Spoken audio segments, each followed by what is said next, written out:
Yo, yo, yo, what's up, guys? It's Watchman back here. We're going back and watch Recon and see what kind of watches we can get between the price range of 5,000 to 6,000 US dollars. Now, this is where it gets interesting because at this price point, you have a lot more selection of really good pieces, and this is where you will experience a true first world problem.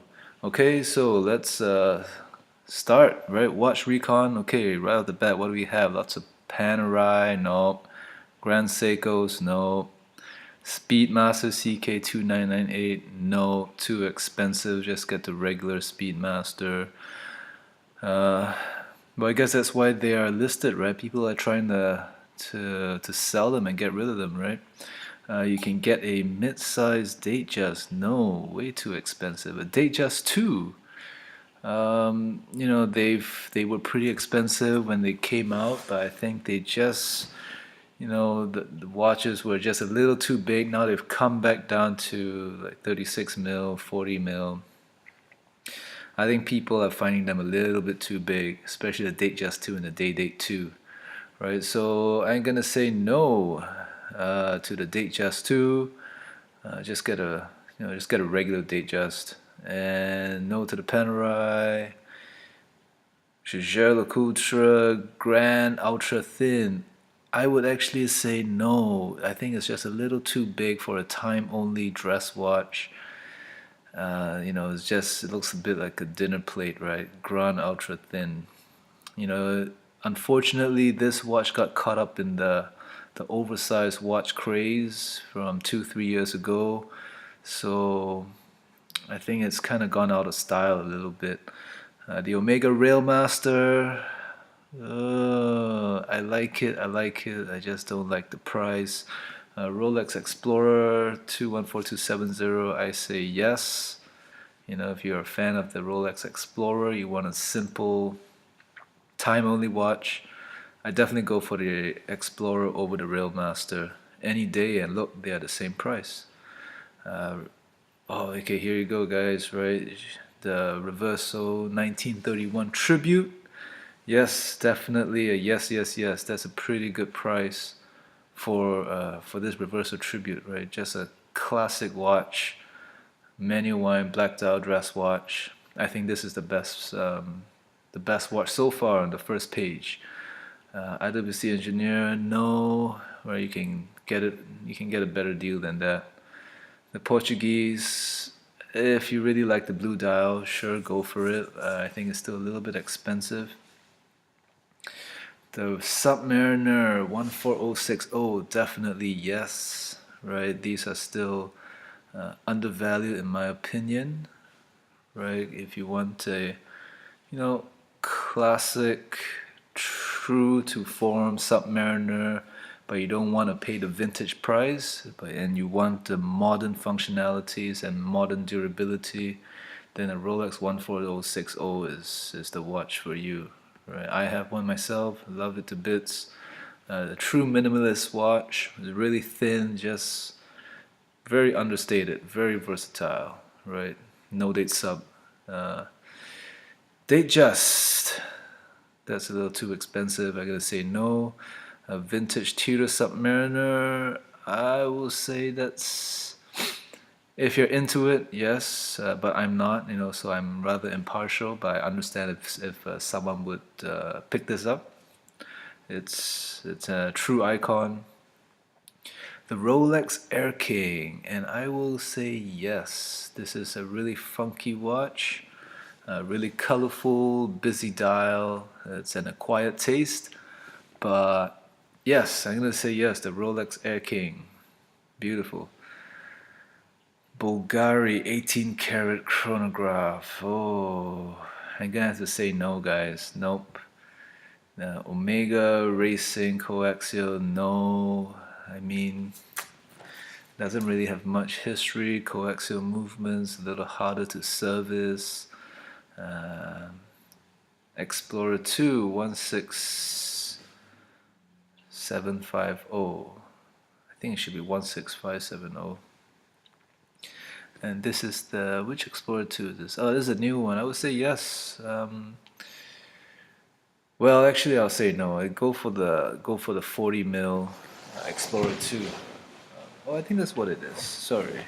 Yes, that's a bit expensive. So I'm gonna say no on the GMT Master 2 at this price point. Okay. What else? You got Penrise. This is in euros, so that's not in US dollars. Yes, Explorer for sure at 5,000. That's a good buy. Tutor sub. Right, I think this is a little bit expensive, right? I think you can get a 14060, and I would pick that over the Tutor sub any day, right? Seamaster Pro Prof. Interesting watch. Not for me. It's a big chunk of metal, but I can understand why someone would pick this up. Another good watch. JLC Master Compressor Navy Seals. Cool watch, right? Great alternative to the Submariner. And yeah, I can appreciate. Let's take a look at that. Navy Seals. That's a cool, funky watch. I think it's. Well, let's see what size it is. Doesn't say, but it looks pretty big. If you like it, for sure. But do be aware that servicing can be an issue. Rolex Milgauss, yes, good watch. IWC Engineer, no. No. Rolex Air King, that's a bit expensive for the Air King, so I'm gonna say no. Lady Datejust, I'm gonna say no. Navitimer, I'm gonna say no. Okay, I'll say yes if you really like the Navitimer. There you can get a Submariner, it's 14060. These are really good buying.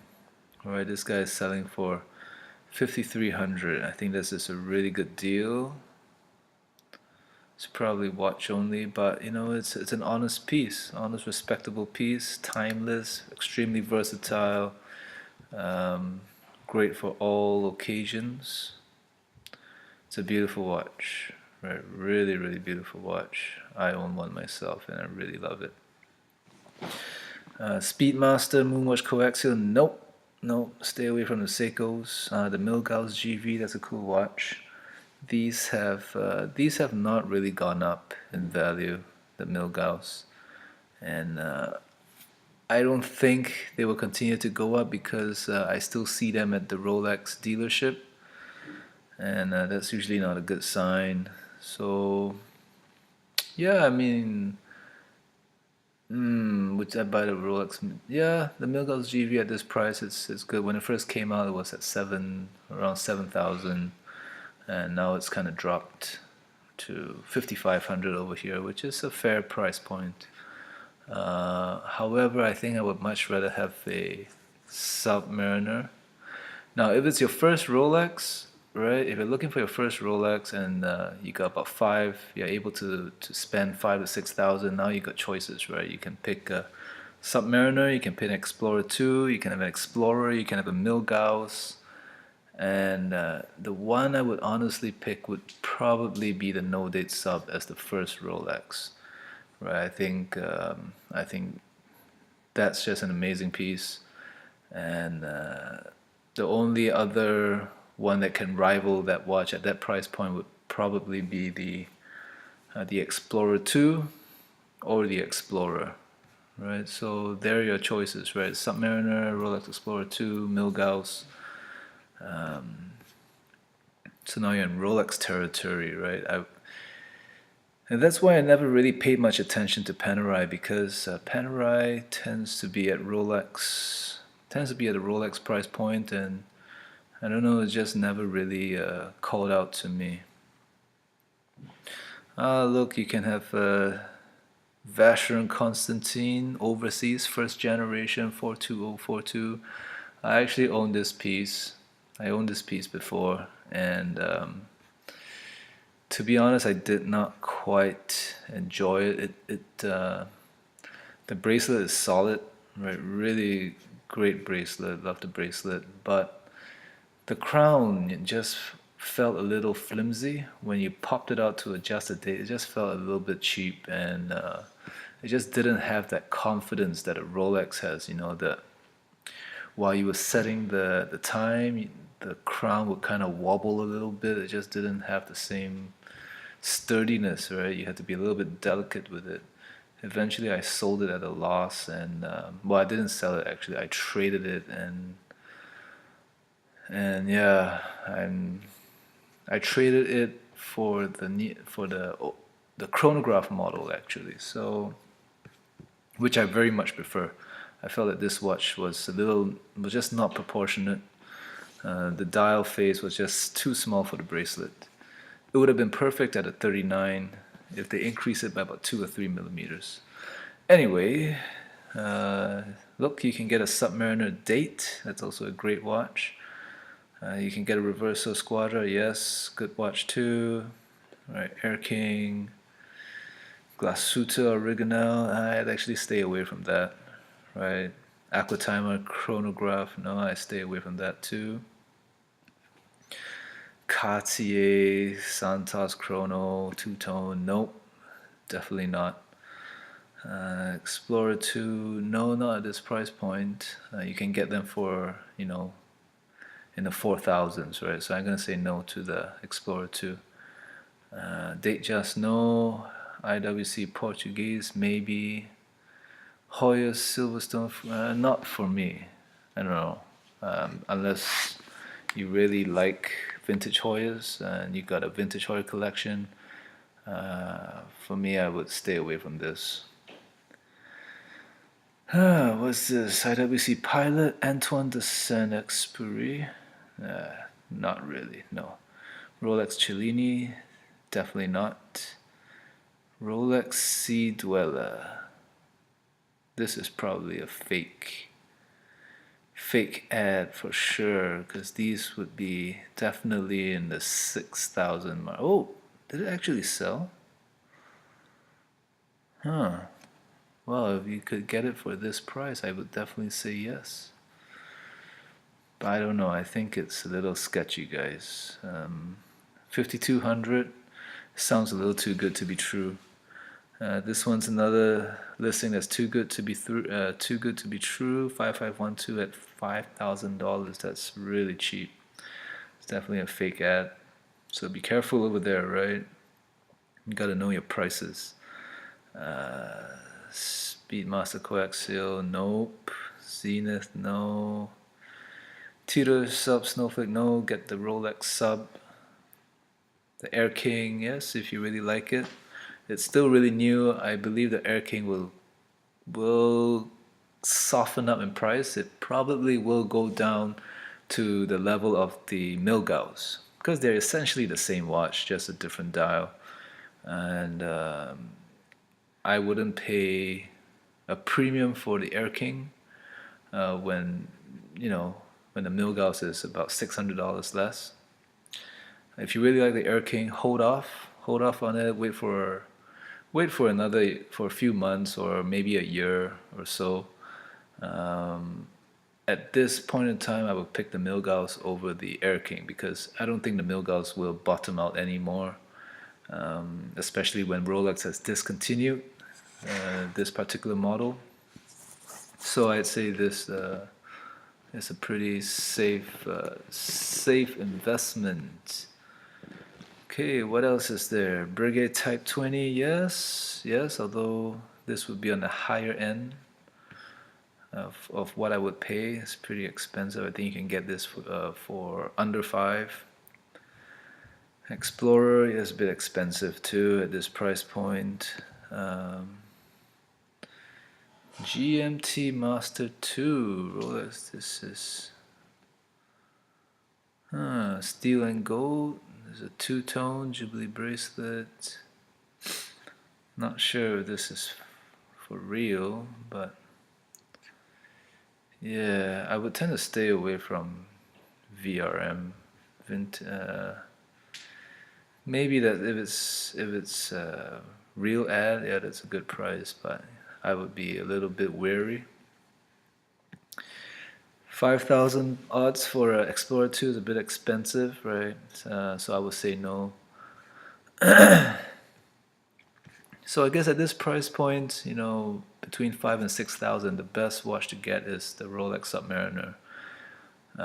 That's the only one that really stands out right now.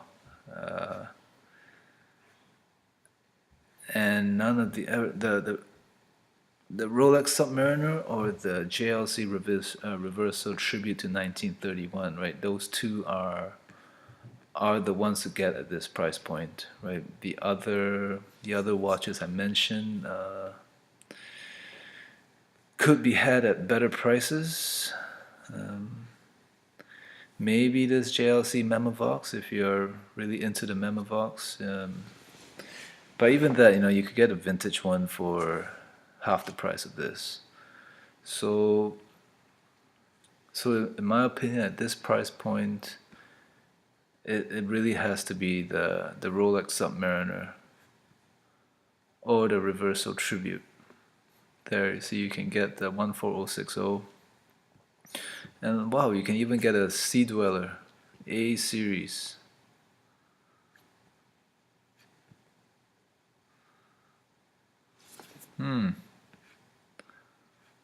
Well, there you go. I think that's your winner, guys.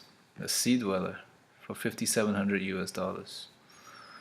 All right, I think there's no other competitor. So you have 3 watches to get from this at this price point. Right, 3 watches, and that would be this Sea Dweller right here, which I think obviously has been discontinued, and it's just such a perfect dive watch, right? So you either get that one. If you don't like the Sea Dweller, go for the No Date Sub, right? And if you don't like either of those 2 watches for whatever reason, you go for the Reverso Tribute to 1931. All right, pretty straightforward. I thought there would be more choices, but there are a lot of choices at this price point. But then, because the Submariner and the Sea Dweller and the Reverso are also available, it kind of overshadows all the other watches, and therefore it makes it pretty simple, right? Between the $5,000 and $6,000 mark, you got to go for the Sub, go for the Sea Dweller, go for the Reverso Tribute. Okay, anyway, that's it, right? Thanks for watching. I'm out.